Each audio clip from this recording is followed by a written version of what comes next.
Hey guys, thanks for joining me for another Dissidia Final Fantasy Opera Omnia video, and today we're going to do a character guide on Ashe, and I'm very excited for Ashe because I really like her. I think she's a cool character. This C90 upgrade she's getting is actually pretty good, but the big reason, people would recommend not to pull for her right now is just because we know she's going to come back later with FR and BT, and she's going to be a lot more impactful then.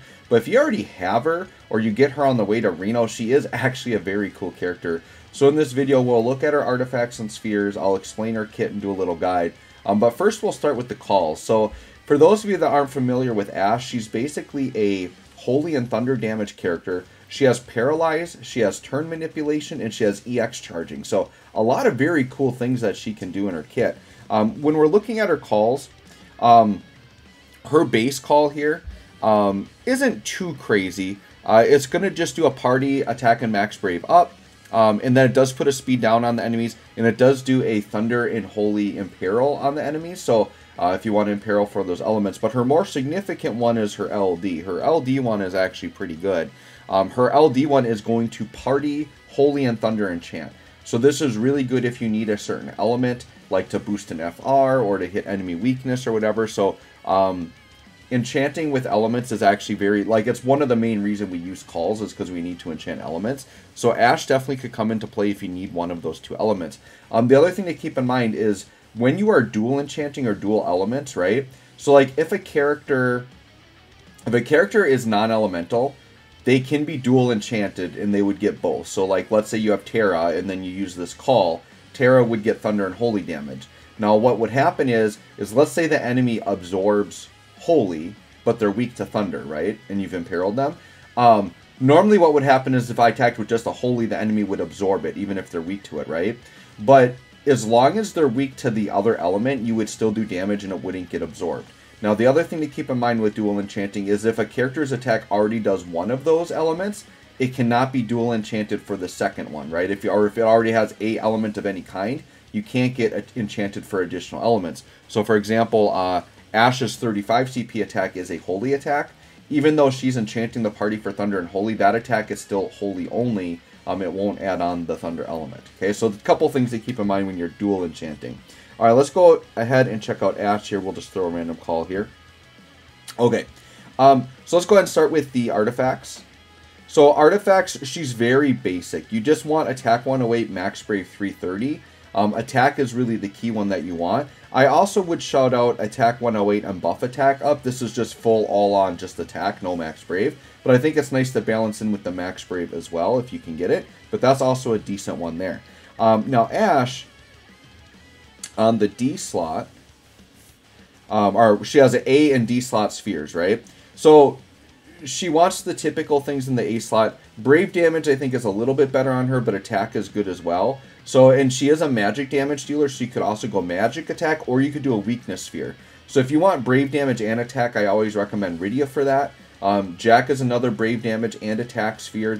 It's more generic though, so I would save that for other characters that can't do weakness damage. But Rydia, if you've got Rydia, you could throw that on. I just have a magic attack sphere here that I have, so just when dealing a crit, raises magic attack. It was kind of just a throw on one. I wouldn't say it's the best one, right? I think one of the better magic attack spheres would be Aerith. So if you want, I think Aerith has a 15% magic attack.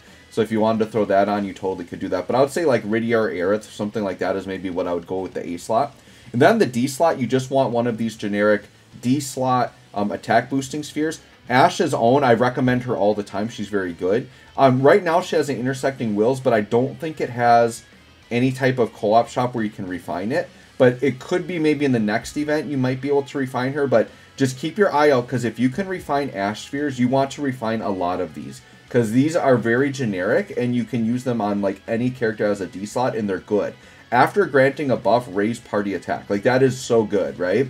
So Ashe, and then the other one I have Hope. Hope is probably the overall best D sphere in the game, just because, once again, it's generic and it does max brave and attack, which is a really, really nice combo that a lot of characters can use. And then I would say Saz and Lise are two other D slot attack spheres you could throw on, right? So those are the spheres I would recommend. Let's go ahead and we're going to hop into the showcase. And I have a very particular team build that I'm going to do here. I want to highlight one of Ashe's best qualities.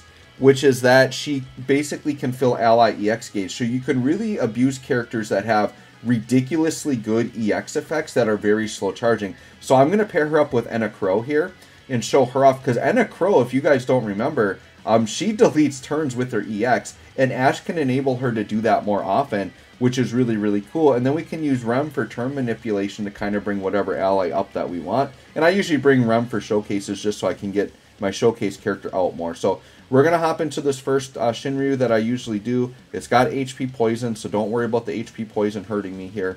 We'll just hop in. Alright, so Ashe does have a particular way I usually like to start off with her, but then after that, you can kind of jump in between your attacks. Basically, you're upkeeping buffs, upkeeping debuffs, things like that with her, right?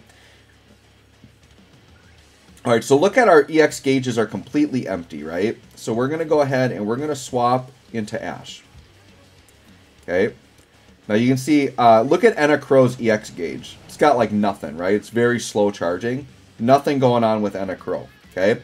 Now, what you want to do is you're going to start off with like kind of a free attack here. I would start with the AA because it is actually a very good AA. I think it does attack and then also like brave damage up or max brave, something like that. Just good party stuff, right? Just throw it on. It's an attack all. So it's free right here, so we're going to put that on, right? Now, Ashe has a special HP attack called Queen's Order, and she actually starts with it now. She didn't used to be that way, but she actually starts with it. Basically, you get this Queen's Order. It's a one-time use, and you get it after you use the LD, but they give it to you at quest start. Now, what it's going to do, it's going to do turn manipulation, so you're going to be able to bring a party member up, and then it literally autofills the entire party's EX gauge. So watch Enna Crow here. So we're going to do this. We're going to do Queen's Order. And I'm going to target Enna Crow and make her so she attacks next. Okay. And then watch the EX gauges just go. They're just up now, right?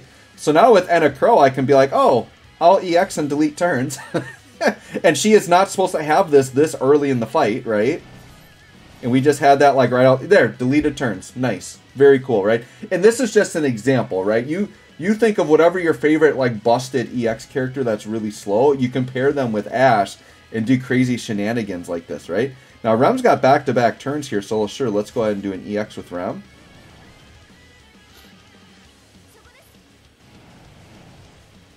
And then Ashe is coming up, so I guess I don't really need to turn manipulate. Let's do a free cure here, sure.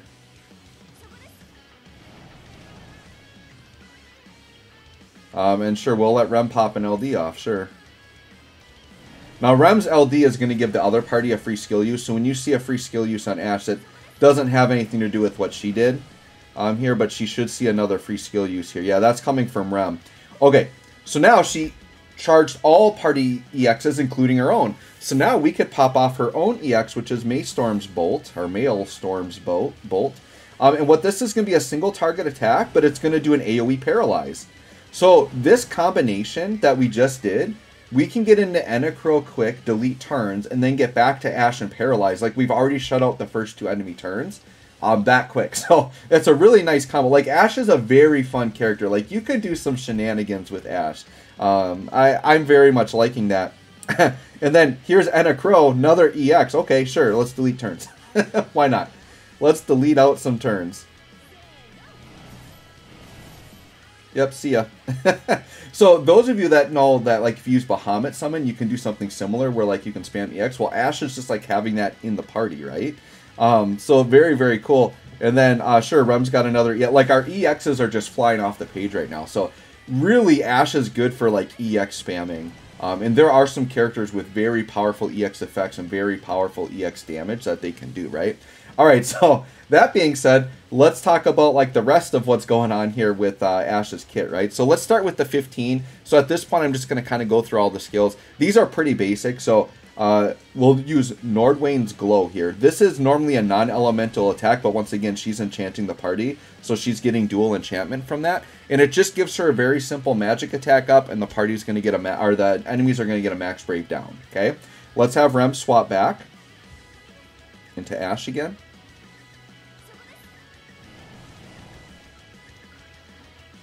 And I should go back to the EX. So the EX, in addition to paralyzing, it gave her a really important buff.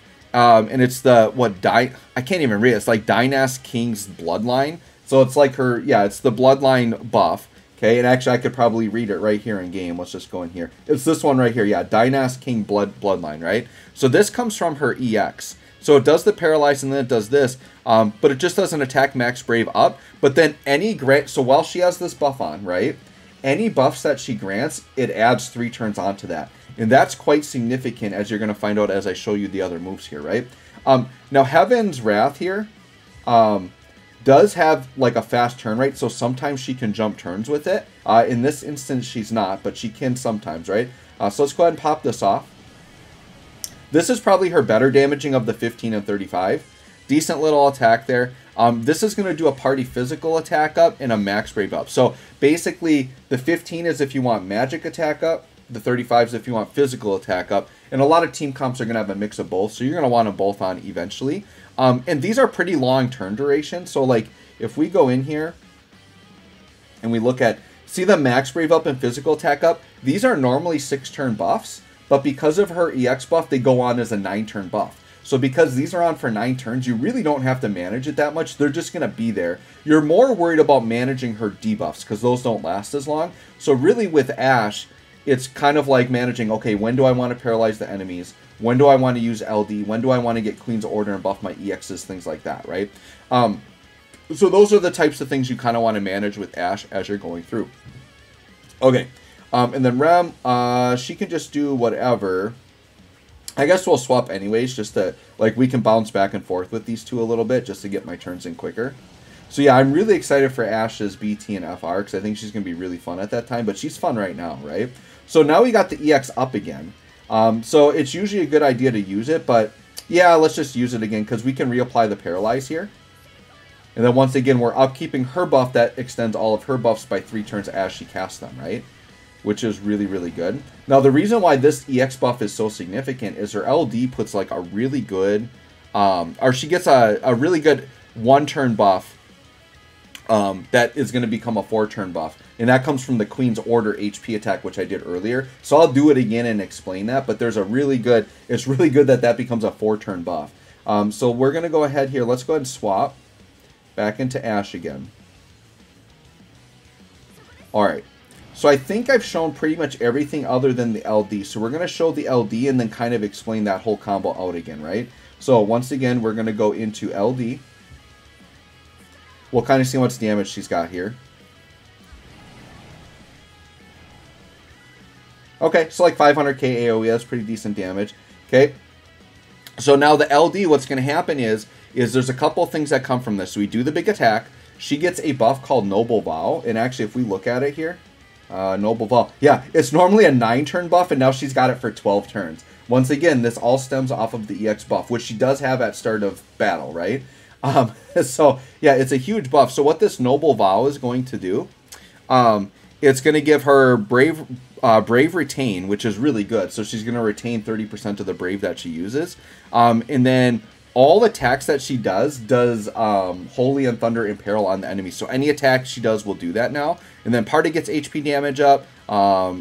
Brave Stolen goes up. HP regen. And then this buff is also, so the LD buff, this is what gives the party Holy and Thunder Enchant. So like I said, this is why the LD call is so good, because typically like Elemental Enchanting is one of the reasons you bring calls. So that's why you'd want to bring her call, right? So Enna Crow actually just gets like a regular turn here. This kind of crazy. Let's use her LD. It's been a hot minute since I've used Enna Crow, so I'm glad I could shout her out for this video here, because she is still like a really cool character. And like dark damage, like good dark damage dealers are kind of few and far between, so I'm glad I got her as like just a dark damage dealing option, right? Okay, so now here's the thing I want to point out. Ashe is going to have her Queen's Order to bring up everyone's EXs, right? But notice Enna Crow's EX is up right now. So using Queen's Order would be very bad right now. But what I'm going to do with Rem is I'm actually going to bring Enna Crow up. So look, Enna Crow, she's a slower character. We just shot her all the way up. And now with Enna Crow, we can use her naturally built up EX to delete turns. So let's do that. So let's go ahead and wipe the turns here with Enna Crow.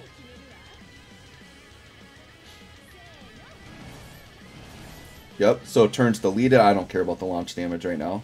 So now turns deleted. Now we can just go back into Ashe. So let's use Rem's EX as well, because hers is naturally up. Now our EXs have basically been emptied out. And now I could be like, yeah, I kind of want to delete turns again. So now we go back into Queen's Order. So let's talk about this a little bit more because I kind of just used it right away but didn't fully explain it. So what we do again, I select it. I choose a character I want to bring up. Sure, let's bring Anna Crow up. Okay, and then we're going to do the attack. And then now, look, our EX gauge fully charged. Now, what else comes with HP Attack Queen's Order? Basically, the big thing is we get a Queen's Order buff. And this buff is normally a 1-turn buff. So let's see. Yep, Queen's Order. But now it becomes a 4-turn buff. Okay. Now, on the screen here, it looks very generic. It says increases Brave damage, HP damage dealt, Brave limit. You know, but it doesn't tell you how much. These are actually very, like, significant. So I'm going to go and grab the actual numbers here. So Brave and HP damage is 30% up, which is really good. And then there's a magic attack 40% up, physical attack 40% up, max Brave 40% up. So yeah, very, very good. So you're getting, just know that this is a very good buff that is supporting the party, and you're getting 4 turns of it instead of 1 if you have the EX buff up, which is really good. And hey, Anna Crow, let's delete turns. So anyways, guys, that's basically it on Ashe. I love her for the EX shenanigans. I love her for the Paralyze. She's actually got some pretty good buffs and support in there. She has HP regen, so she does provide a little bit of healing as well. So anyways, let me know what you guys think of Ashe. I think she's a very fun character. I like her a lot. Hopefully this guide helps. Thanks for watching. We'll catch y'all on the next one.